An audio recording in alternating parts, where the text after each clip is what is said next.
Some betrayals don't come with knives or shouting matches. They arrive wrapped in sweetness, disguised as family love, until the mask slips and you realize you are nothing more than a stepping stone. That's how it felt the night my younger sister smiled at me over the pool, my work laptop dripping in her hands. To everyone else, it looked like an accident. To me, it was a declaration of war. What began as one ruined machine turned into a lesson in boundaries, silence, and the cold precision of reclaiming your own life. I had always been the reliable one, the daughter who paid her own bills, never asked for favors, and built her career from the ground up. My younger sister Vanessa was different. At 26, she still lived with our parents, floated from one scheme to another, and somehow always had the latest designer bag on her arm. Family gatherings had become predictable theater, Mom defending her, Dad staying quiet, relatives whispering about how creative Vanessa was while ignoring the trail of wreckage she left behind. That evening, during a family party, she cornered me near the dessert table. Her voice was syrupy as she leaned close. "Nat, I just need $29,000 for this amazing new business idea. It's going to be huge." I laughed, assuming it was a joke. When I realized she was serious, my no came out firm and final. She didn't argue. She only smiled, the kind of smile that made my stomach twist. An hour later, that smile appeared again as she stood by the pool holding my $3,500 work laptop. "Oops," she smirked. I accidentally dropped it. The sound of the splash hollowed out the world around me.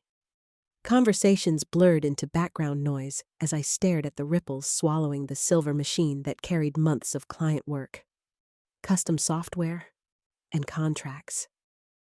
I pulled the dripping laptop from the water like a dying animal, my hand shaking. Mom appeared, wine glass in hand, her tone sharp with impatience. "Nat, it was obviously an accident. Don't make a scene." Vanessa tilted her head, pretending innocence, and whispered, "If you'd just helped me with the 29 grand, this wouldn't have been necessary." My anger wasn't fiery.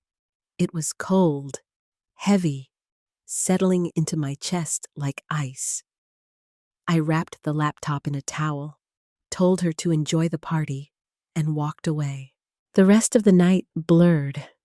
I smiled when spoken to, avoided her orbit, and stayed silent while every nerve in my body screamed. Silence, I realized, unsettled her more than any explosion would. She kept glancing my way, waiting for the outburst she could use to paint herself as the victim. I didn't give her that satisfaction. At home later, I set the ruined laptop on my counter under the dim light. Rage pressed against my ribs, but instead of venting, I opened my backup computer. One by one, I began changing every password: Netflix, Amazon Prime, Spotify, Apple Music, even the old Apple ID she had been piggybacking on for years. Each click felt like pulling weeds from a garden I had neglected for too long. I secured my bank accounts, locked the joint card my parents had given me years ago, and shifted savings into a private account.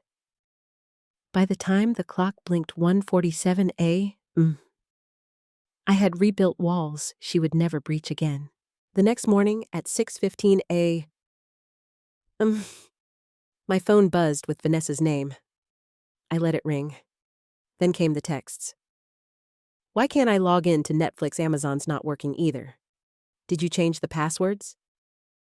I sipped my coffee before replying. "Yeah. You don't pay for them, so you don't get to use them." Her silence was immediate. Minutes later, Mom called, furious. "Nat, what is this? Vanessa says you've locked her out of everything. That's petty. I kept my voice steady.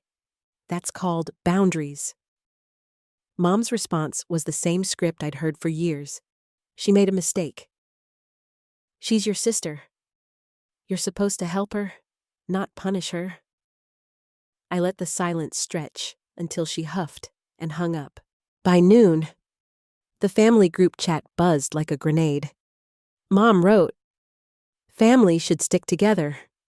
Don't let something small tear us apart." Small. To her, drowning my laptop and demanding $29,000 was small. Dad called later, his tone calm as if we were discussing the weather. "Your mother's worried. You two need to make peace. She's young. Nat. She'll grow out of it." I nearly laughed. "Dad, she destroyed my work. She's been using me for years." He sighed. "She's your sister. Let it go." But I wasn't letting it go. Not this time.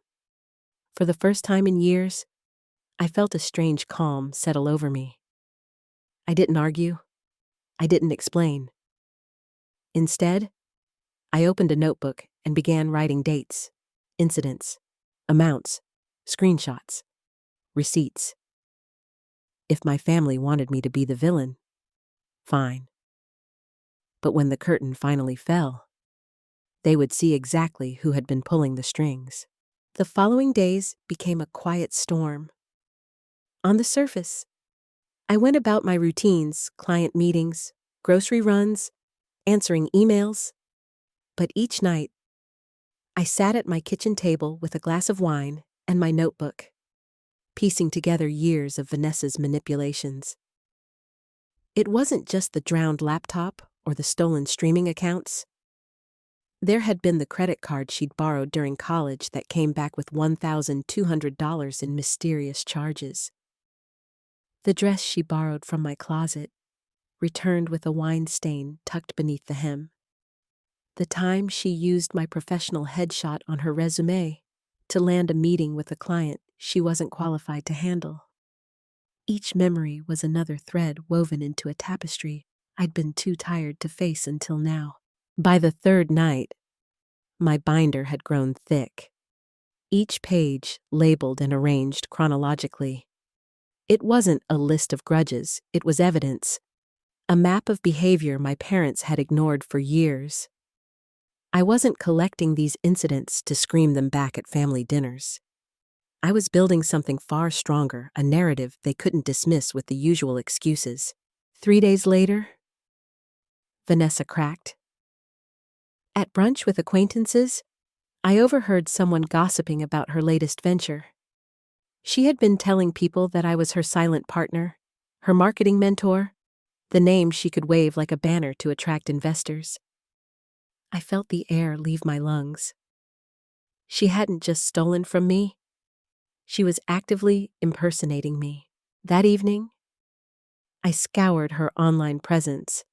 Buried in her Instagram feed was a blurry photo of her workspace, my old company logo glowing faintly on the screen. On her abandoned blog, there were references to guidance from my big sis, sloppy, reckless. Then a client of mine, someone I trusted, sent me a PDF she had circulated a full pitch deck. There it was, in bold under advisors Natalia S., marketing consultant. My own LinkedIn profile linked beneath. If this were chess, Vanessa had just moved her queen directly into my line of fire. But instead of striking immediately, I reminded myself that timing was everything. Anger made people sloppy. Patience made them powerful. I waited. The waiting paid off when Mr. Carson, an old family friend, called unexpectedly. His investment firm had been approached by Vanessa. Something in her pitch had unsettled him, and when he saw my name, he decided to verify. He forwarded her materials straight to my inbox. That night, as I added his email to my binder, I realized I now had everything proof of property damage. evidence of fraud, misuse of my professional identity, financial motive, and even her own words bragging to friends about teaching Nat a lesson. Step 1 was precision. I sent the binder scanned, bookmarked, impossible to misinterpret to my lawyer friend Ethan. Within 24 hours, he had drafted a cease and desist letter that made even me wince. We sent it to Vanessa, her so-called business partner, and because I wanted no room for denial, copied my parents. I didn't text, didn't call. I let the silence do its work. The fallout was immediate. My phone lit up with messages from Vanessa, cycling through outrage, guilt, and threats. You're ruining everything. You're supposed to want me to succeed. When I make it big, you'll regret this. I ignored them all. Ethan had told me the surest way to rattle her was to give her nothing to push against. Step 2 was exposure. I forwarded the same binder to every investor she had approached. My note was short and professional. I have no involvement with this venture and do not endorse it. By the end of the week, her partner had dropped her. Friends who once hyped her on social media quietly stopped tagging her. Even the aunts who had called me cold went silent. Step 3 was the family reveal. I condensed the binder, printed it, and mailed it to my parents with a single sticky note. Thought you should see the whole story. No response needed. For 2 days, nothing. On the third evening, my aunt called, her voice hushed with excitement. She'd been at my parents' house when Vanessa walked in to find Dad waiting with the binder spread across the coffee table. He went through it line by line, asking for explanations she couldn't provide. She tried the usual lines. It was an accident. I didn't mean it. Nat's twisting things, but this time, neither of them bit. According to my aunt, Dad's final words were calm, but sharp as glass. Pack your things and go. For the first time, the script had cracked. The savior, the silence, the excuses, none of it came. Mom didn't rush to defend her. She just sat there, lips pressed into a thin line, watching her daughter's stories collapse. When Vanessa left their house that night with 2 suitcases and no plan, I didn't cheer. I simply poured another cup of coffee and underlined 3 words in my notebook: control the narrative. For years, she had thrived on chaos, pulling me into arguments, turning me into the villain. This time, I hadn't raised my voice once. All I'd done was shine a light, and the truth had spoken louder than I ever could. Silence settled over the family like a heavy fog. For 4 full days, I didn't receive a single call, not even one of Mom's passive-aggressive texts about sticking together. When my phone finally buzzed, it was my aunt, whispering as though we were discussing classified secrets. Things at your parents' house are tense, she said. Vanessa had been confronted again. Dad with the binder open on the coffee table, every page laid bare. She tried the same script. It was an accident. I didn't mean it. Nat twisted everything, but this time Mom didn't rush in to save her. She simply sat in silence, and silence was louder than any defense. By the next morning, Vanessa was gone. Word spread quickly through the family network. Cousins, who had once called me cold, now had nothing to say. The group chat went dead. Aunts and uncles who had chimed in about money-changing people suddenly grew very quiet. It struck me as almost funny when I was painted as the villain. Everyone had an opinion, but when the truth came out, silence reigned. Her so-called friends weren't any better. Half stopped answering her calls after the cease and desist letter circulated. The others quietly unfollowed her on social media. One mutual acquaintance mentioned she'd heard Vanessa's business had collapsed entirely. No partner, no investors, no funding. She was couch surfing now, drifting between friends she used to brag about outgrowing. Weeks passed. I poured myself into work, and the results spoke louder than anything Vanessa could post on Instagram. A lucrative new contract landed in my inbox, the retainer alone worth more than the $29,000 she had tried to con from me. I didn't brag. I simply upgraded my workspace, sunlight spilling across a sleek new laptop, and posted a single photo online. No captions, no boasts, just quiet proof of progress. Vanessa saw it. I could feel her silence through the absence of reaction. One afternoon, leaving a coffee shop, I spotted her across the street. Her hair was unwashed, makeup smudged, shoulders slumped under the weight of something heavier than bags. She wasn't scrolling her phone like usual, just staring at the pavement.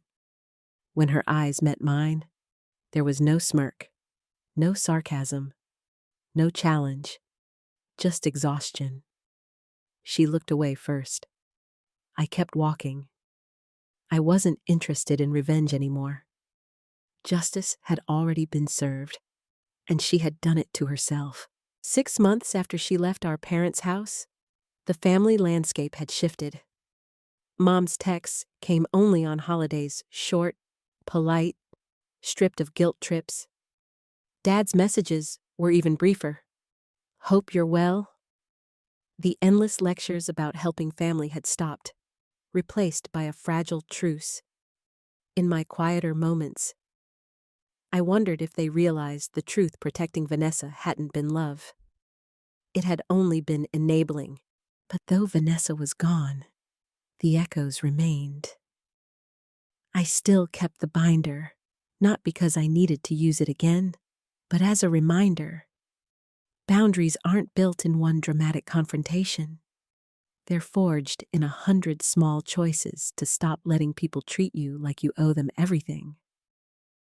Every password I'd changed, every silence I'd held, every page I'd documented it had all built the walls I now lived behind. Walls strong enough to protect me from manipulation disguised as family loyalty. Work flourished. The new laptop had already paid for itself twice over. Clients appreciated my reliability, the one thing that had always defined me, but had nearly been drowned in that pool alongside my old machine. I began to see the contrast. Clearly, reliability isn't weakness, and silence isn't surrender. Sometimes, silence is the sharpest weapon you can wield. Vanessa's name rarely came up anymore. Family gatherings happened without her, and when someone mentioned her absence, the subject shifted quickly. It was as if acknowledging her choices meant admitting their own blindness, and no one wanted that.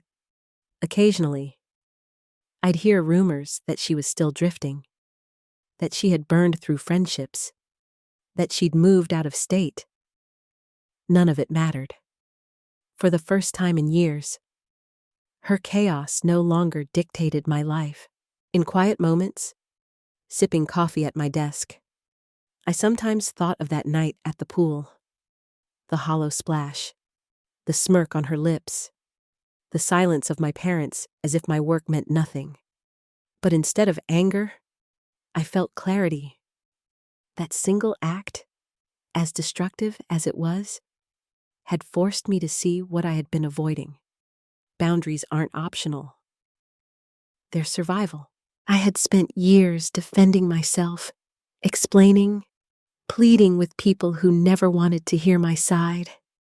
And when I finally stopped, when I chose silence and strategy over shouting, the entire script collapsed. Vanessa lost everything she had tried to steal. I gained something she never valued: peace.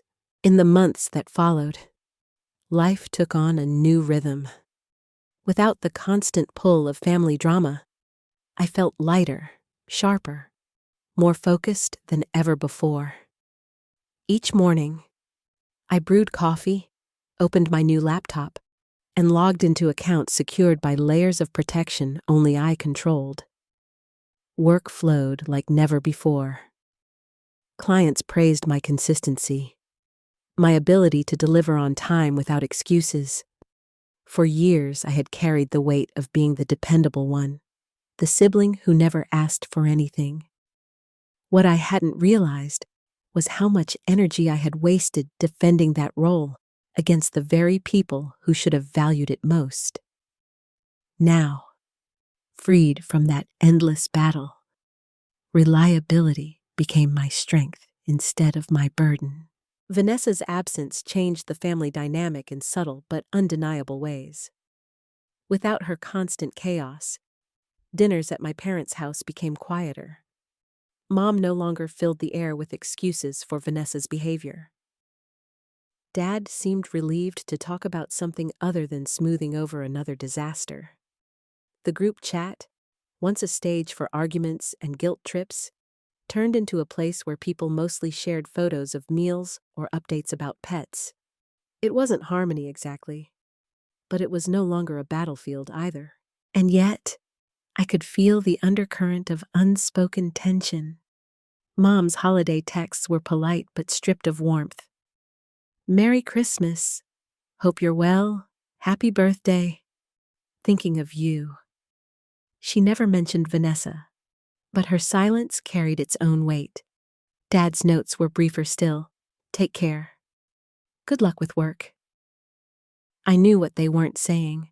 They had seen the binder, had read every page, had chosen silence rather than apology. But silence was progress. Silence meant acknowledgement, even if pride kept the words locked away. One evening, as I organized files in my office, I glanced at the binder resting on the top shelf of my bookcase. Thick, heavy, its spine bent from use. I hadn't opened it in weeks, but just knowing it was there gave me a strange comfort. It wasn't revenge anymore. It was a reminder of what it had taken to finally stand up, of the cold precision that boundaries sometimes require. Each page was proof that I hadn't imagined the years of manipulation. Proof that my voice, even when silent, had power. Friends often asked how I stayed so calm through everything. The truth was, calmness hadn't been my nature, it had been my choice. In the past, I would have screamed, argued, begged my parents to see reason. But Vanessa had thrived on that chaos. Every explosion I gave her was fuel for her narrative. The moment I stopped playing the part she'd written for me, she had no story left. That was the lesson silence had taught me sometimes. The most devastating blow is refusing to perform the role someone else casts for you. I occasionally wondered what became of her. Rumors drifted through cousins and acquaintances that she had tried another business idea and failed, that she had left the state, that she was still hopping from one couch to another. None of it mattered. She was no longer my responsibility. I no longer had to clean up the mess or explain her actions to skeptical friends or wary clients. For the first time, her choices belonged solely to her. One crisp morning, 6 months after she had left my parents' house, I walked past the same pool where it all began. The water shimmered in the sunlight, clear and calm. No trace of the night my livelihood had sunk beneath its surface. I stood for a moment, remembering the hollow splash, the smirk on her lips, the sharp dismissal in my mother's voice. And then I let the memory drift away like ripples fading across the water. The pool was just a pool again. The past was no longer mine to carry. In the end, I hadn't set out to break my family apart. I had only wanted to protect myself. But sometimes protecting yourself changes the whole system around you. My parents had been forced to see the truth they had spent years ignoring, that shielding Vanessa from consequences wasn't love. It was enabling. And enabling her had cost everyone more than they had realized. As for me, I learned the power of quiet decisions. Boundaries aren't loud. They don't always come with speeches or declarations. They come in the form of a password changed at midnight, a joint account closed, a silence held when accusations fly. They come in the decision to walk past chaos without engaging. And over time, those choices build walls stronger than any dramatic confrontation ever could. I don't know if Vanessa thinks about what she lost. Maybe she does. Maybe she doesn't. But I've learned it isn't my job to wonder. My job is to keep building a life rooted in strength, clarity, and peace. In the end, the most powerful revenge wasn't destroying her. It was walking away and letting her destroy herself. If you found meaning in this story, don't forget to like, share, and subscribe for more powerful real-life inspired stories. And let me know in the comments, have you ever had to draw a boundary that changed everything?